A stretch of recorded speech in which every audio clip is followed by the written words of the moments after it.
नई दिल्ली ने माले को एक और बड़ा झटका देने की तैयारी कर रही है। लक्षद्वीप को माले का विकल्प बनाने के लिए भारत केंद्र शासित प्रदेश में एक नया एयरपोर्ट तैयार करने का प्लान बना रहा है। इस नए एयरपोर्ट को लक्षद्वीप के मिनिकॉय द्वीप पर बनाया जाएगा। एयरपोर्ट की सबसे बड़ी खासियत यह होगी कि यहाँ से न सिर्फ सिविलियन बल्कि मिलिट्री एयरक्राफ्ट भी ऑपरेट किए जा सकेंगे।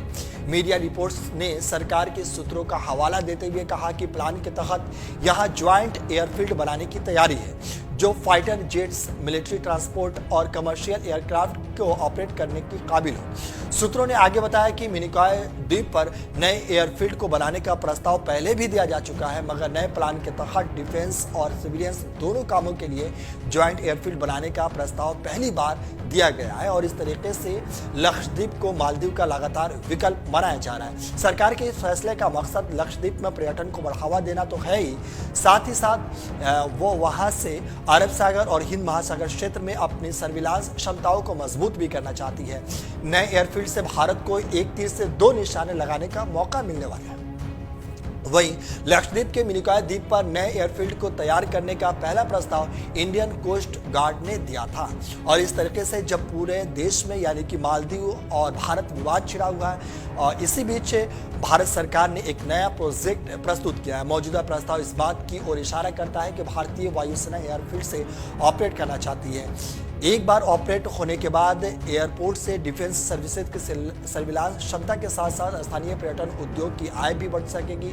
सरकार ने पहले ही लक्षद्वीप में पर्यटन बढ़ाने का प्लान बनाया है। वर्तमान में लक्षद्वीप के अगत्ती में सिर्फ एक एयरद्वीप है जहां कई तरह के विमान लैंड नहीं कर सकते। मालदीव के 3 डिप्टी मंत्रियों मौलाना शरीफ, मरियम शौना और अब्दुल्ला मैजूब माजिद के जरिए भारत और प्रधानमंत्री नरेंद्र मोदी को ले गई अपमानजनक टिप्पणी की वजह से भारत संग उनके रिश्ते काफी खराब हो गए।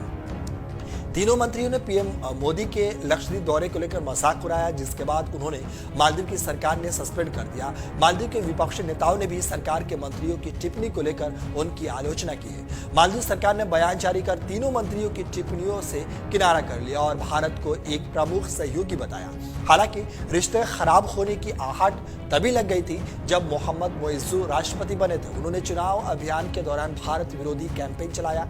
राष्ट्रपति बनने के बाद मोइज़ू ने मालदीव में तैनात भारतीय सैनिकों को द्वीप छोड़ने को भी कहा दिया। मोहम्मद मोइज़ू को चीन समर्थक माना जाता है और इस तरीके से ये शुरुआत काफी पहले ही हो गई थी। वहीं भारत और मालदीव विवाद पर मालदीव के पूर्व उपराष्ट्रपति और पर्यटन मंत्री रहे अहमद अदीब ने कहा कि ये जो भी घटनाक्रम हुआ है इससे भारत के लोगों की भावनाएं आहत हुई है। भारत हमारा हमेशा से मददगार रहा है। हमारी सरकार को चाहिए कि भारत से माफी मांगे।